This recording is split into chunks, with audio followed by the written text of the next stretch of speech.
Hola, ¿qué tal? Mi nombre es Refugio Hernández Ledesma y bueno, estamos grabando este video para la materia de danza contemporánea que está al frente el máster, ya es casi doctor, el licenciado Luis Bruno Granados Vázquez, para la materia de danza contemporánea de la Universidad Popular Autónoma de Veracruz en la licenciatura de Educación Artística. Bueno, pues estamos hablando sobre la danza contemporánea, ese es el tema. El maestro dividió el grupo en 3 grupos. Nosotros somos el grupo 3 y estamos integrados por un servidor, Refugio Hernández Ledesma, por mi compadrito Osvaldo Martínez Santeles y por la reina de este grupo, que es nuestra compañera Lisette. Entonces somos los 3 que formamos este grupo número 3 y nos dio el licenciado el tema el arte de la danza y sus manifestaciones, y además los ejecutantes más destacados del mundo. Ese es el tema, ¿no? El arte de la danza y sus manifestaciones y los ejecutantes más destacados en el mundo. ¿Cómo lo vamos a dividir? Vamos a dividirlo de esta manera, así nos repartimos el trabajo. Yo comienzo con una introducción y en esa introducción les voy a hablar desde la aparición de la danza.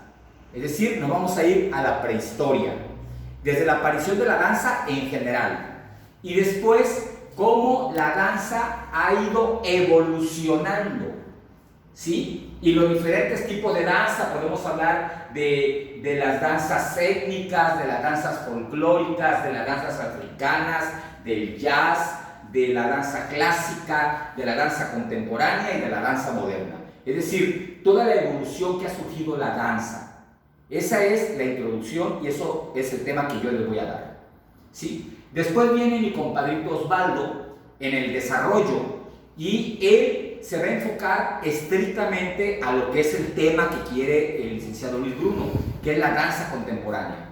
Él nos va a hablar ya y va a entrar al tema a fondo sobre la danza contemporánea. ¿Qué es la danza contemporánea? Sus características y sus afinidades y diferencias con los demás tipos de danzas, como el ballet, por ejemplo, donde ustedes saben que hay muchas cosas afines que tiene la danza contemporánea con el ballet. Por ejemplo, muchos pasos de ballet también se ocupan en la danza contemporánea, pero también hay cosas completamente diferentes al ballet. Por ejemplo, lo rígido del ballet, el ballet te corta la libertad porque tienes que estar sometido completamente a una técnica, y la danza contemporánea es todo lo contrario, es libertad. Por ejemplo, utiliza mucho el ras de suelo, cosa que el ballet no lo hace, casi en muy pocas ocasiones. Entonces, bueno, pero de todo eso se encargará mi compadrito Osvaldo de hablar de esas características, de esas diferencias y lo que es la danza contemporánea en sí. Ese es el desarrollo. Y en la conclusión, la reina de este grupo, que es la maestra Lisette, ella se va a encargar de hablar pues de los ejecutantes más destacados del mundo, tanto en ballet como en jazz, como en los diferentes tipos de danza, pero va a aterrizar y le va a dar más importancia a los ejecutantes, a los bailarines más famosos del mundo en la danza contemporánea. Y terminamos con eso. Bueno, vamos a entrar en tema porque el licenciado me dijo que no fuera tan rollero y que lo hiciera rapidito. Ok, vámonos a la prehistoria. Bueno, se dice que la danza surge con el mismo hombre. Desde que el hombre nació la danza. Y entonces, bueno, ¿de qué manera se utilizaba la danza en la prehistoria? Bueno, pues se utilizaba como ritual, por ejemplo. Y como ritual se dice que el hombre danzaba para la caza, danzaba para la guerra y danzaba para la cosecha, como ritual, ¿sí? Para la guerra, para la cosecha y para la caza. También lo hacía, bailaban como galanteo para enamorar a la pareja, para conseguir pareja. Que esto también lo hacen los animales. Hacen la danza para cortejar a la pareja. Bueno, también lo hacían como llamado a los dioses, como un llamado a los dioses. Y lo hacían también como festejo de nacimientos o como un carácter solemne a la muerte. Decimos que lo hacían, aquí hay algunas evidencias, miren, de las danzas prehistóricas, ¿sí? Vean cómo son rituales. Aquí está un ritual de llamado a los dioses, y aquí vean cómo también se celebraban y eran masivas. Esto es más prácticamente como un funeral. Vean cómo está la persona aquí ya en el suelo, y es como un funeral. Entonces, estas son algunas evidencias de los rituales que se hacían hacia los dioses, o hacia la guerra, o hacia la caza, o hacia la cosecha. ¿Bien? Muy bien. Ok, hay investigadores, hay muchas investigaciones psicológicas que sugieren que el individuo baila desde el vientre materno.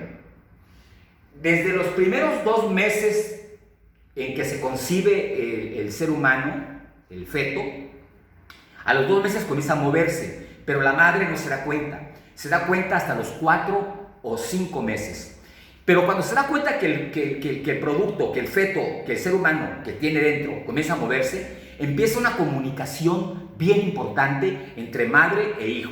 Y esa comunicación se va acrecentando conforme el feto va creciendo, 5 o 6 meses. El papá, la mamá le van hablando, el feto va identificando la voz y comienza a reaccionar. Le ponen música, lo tocan, siente cómo lo tocan, y entonces el feto comienza a reaccionar. ¿Qué quiere decir esto? Que la comunicación se da primero antes de la palabra, ¿sí? Antes de la palabra viene la comunicación a través del movimiento, es decir, a través de la danza, a través del movimiento y a través de las sensaciones. Por lo tanto, el movimiento y la respiración, eso es importante. El movimiento y la respiración marcan el inicio de la vida y son anteriores al lenguaje y al pensamiento. Eso es bien importante, porque tiene que ver con la danza. El lenguaje corporal tiene un valor tan grande como el lenguaje hablado. Ahora, estas culturas fueron progresando, y ya hubieron civilizaciones como la mesopotámica. Ustedes saben que es la primera civilización ya evolutiva, que ya civilizaciones que evolucionaron. Luego están los egiptos. Ok, en Egipto, ¿cómo utilizaban la danza? Bueno, pues había danzas sagradas que eran dedicadas a los dioses. Había danzas laicas. ¿Qué pasaba en este tipo de danzas laicas? Bueno, pues eran sociales, para las bodas, para los banquetes, para fiestas, para funerales. Y estaban las danzas también oficiales, que esas eran para la corte, eran para el rey o sus representantes, los sacerdotes y las sacerdotisas. Estos sacerdotes y estas sacerdotisas pues hacían danzas sagradas. Y bueno, y también venían las danzas populares. Estas danzas populares pues eran en las casas de la gente común, de la gente de clase baja. Y son como las fiestas de ahora, ¿no? Se reunían, bailaban, danzaban, y se divertían. Como hacer una fiesta actual, pero en la época de los egipcios, ¿no? Y había una danza que era la danza faraónica. Estas danzas faraónicas pues eran hechas para el faraón. El faraón, recuerden que en Egipto es la máxima autoridad. Entonces eran unas danzas bien organizadas y bien planeadas. En la Grecia, bueno, si hablamos de Grecia, las danzas se caracterizaban por la perfección y por su belleza en sus movimientos. Y había muchas festividades donde se danzaba. Por ejemplo, se realizaban estas danzas en honor a Dionisio, dios del vino que libera a los humanos de sus pesadumbres y que es considerado el dios de la danza, de la fiesta y de la embriaguez. Bueno, esto es importante, fíjense.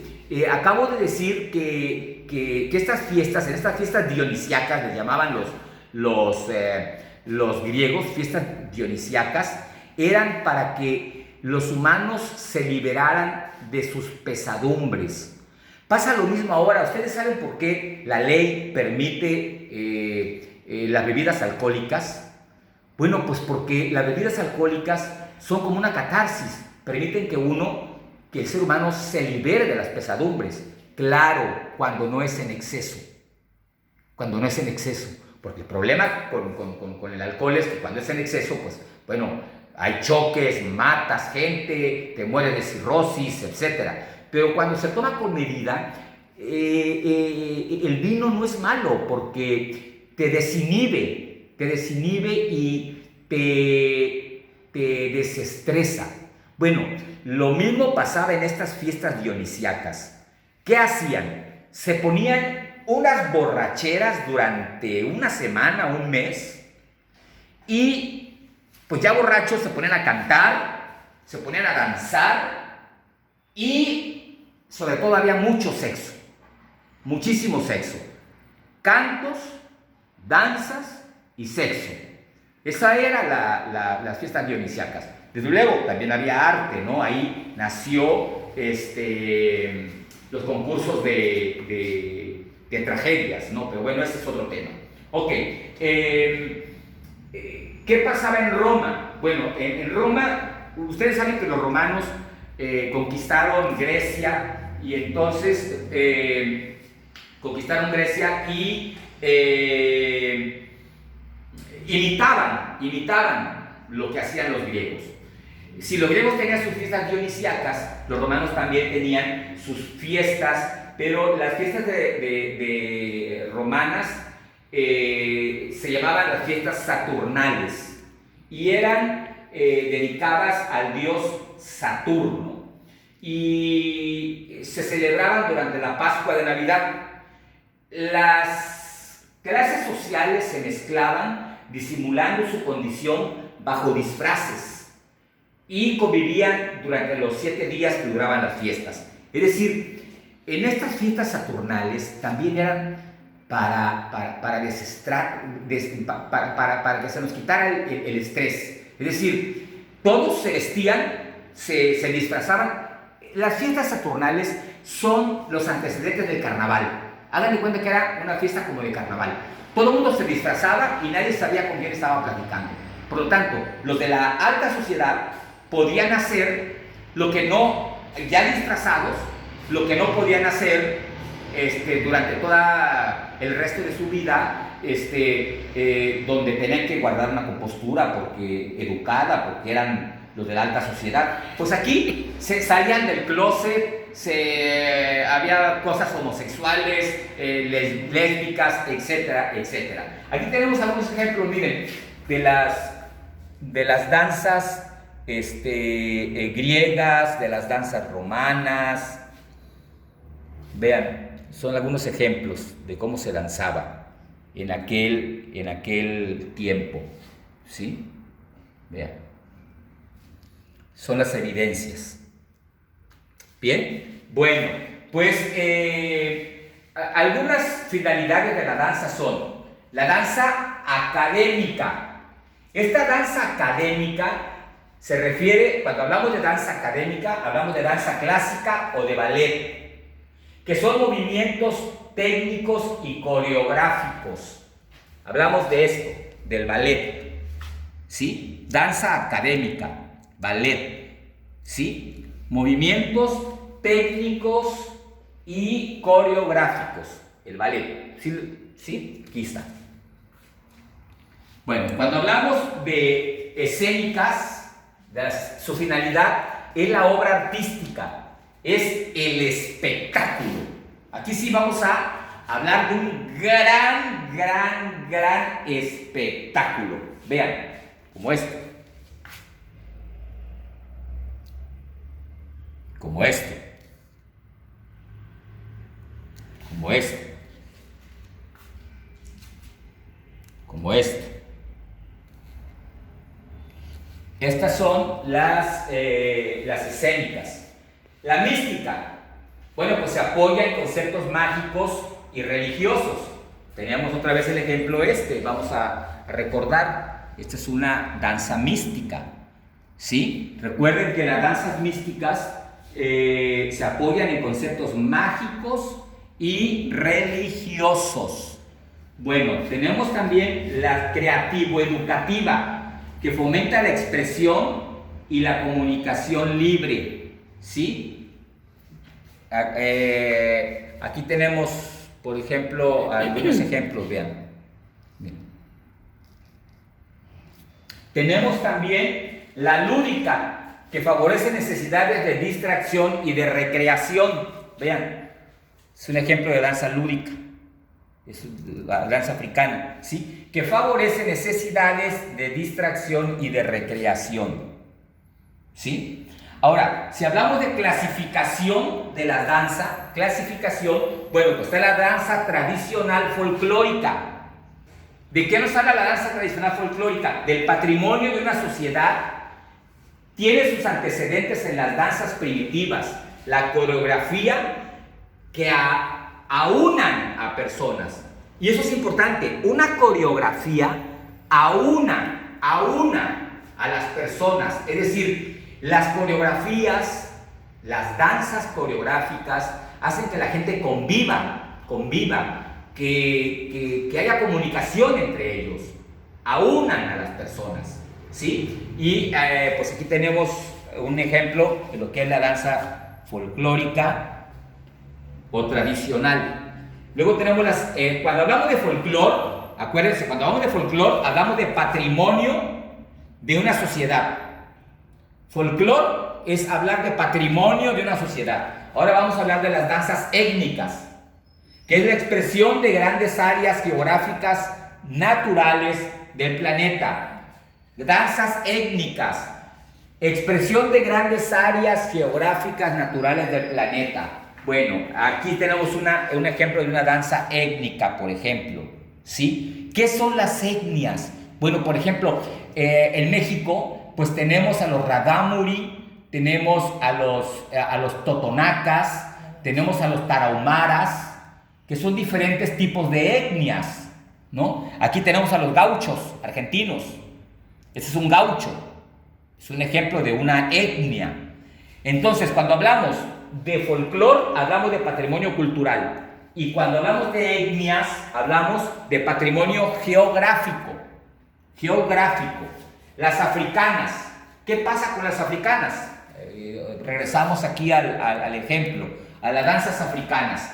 El cuerpo, como se dan cuenta ahí, busca sus inclinaciones. Es decir, aquí buscan sus inclinaciones, es decir, sus diferentes posibilidades, ¿no?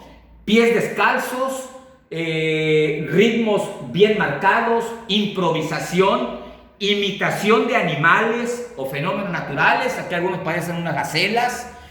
Las danzas africanas imitan mucho a los animales porque tienen que ver mucho con su entorno, con su cultura. El vestuario, vean el vestuario también, ¿no? Sus tocados, su cabello. Y bueno, vámonos al jazz. ¿Qué es el jazz? El jazz es una mezcla de danzas sociales, occidentales y étnicas. Aquí vemos un ejemplo de lo que es el jazz. Vean, ¿sí? Jazz es una mezcla de danzas sociales, occidentales y étnicas. Y nos vamos a la clásica. Pues ya, la clásica es el ballet, que es la forma clásica del baile en el mundo occidental.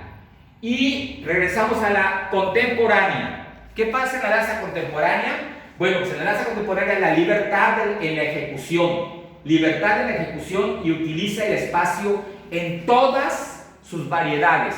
Todo esto es danza contemporánea. Esto es danza contemporánea. Esto es danza contemporánea. Vean cómo la danza contemporánea ya utiliza la multimedia. La multimedia. Vean cómo utiliza la libertad. Esto en ballet jamás va a pasar. Vean, aquí otra vez está utilizando la multimedia, todos los recursos, no nada más el video, ¿no? Utiliza la iluminación, toda la parafernalia, maquinaria del teatro. Vean esto, qué hermoso está. Y terminamos con la danza moderna. La danza moderna surgió como reacción de nuevas formas de expresión artística. Pretende liberarse de los cánones establecidos y deja que el cuerpo se exprese libremente. Libremente. Es esto y es esto. Deja que el cuerpo se exprese libremente. Existen tipos de baile, ya para concluir, existen tipos de baile que se han convertido en formales, con reglas y exigencias propias. Otros, por su parte, nacen como una forma de expresión de las tradiciones populares y se transmiten en el corazón de su pueblo. La danza, como arte natural y primordial por excelencia, tiene un valor universal y simbólico, ya que es un sentimiento, es un estado del alma. La danza es un estado del alma. Y con esto le paso la estafeta a mi compadrito lindo Osvaldo, que entramos a la etapa del desarrollo y él nos va a hablar sobre las características de la danza contemporánea, ¿no? Lo que el tema al cual se refiere el licenciado Luis Rulo, que es el arte de la danza y sus manifestaciones. Él va a entrar al tema ya. Así que lo dejo con él. Muchísimas gracias. Y después de mi compadrito Osvaldo, él le va a pasar la estafeta a Lisette. No sé cómo pararlo. Ay,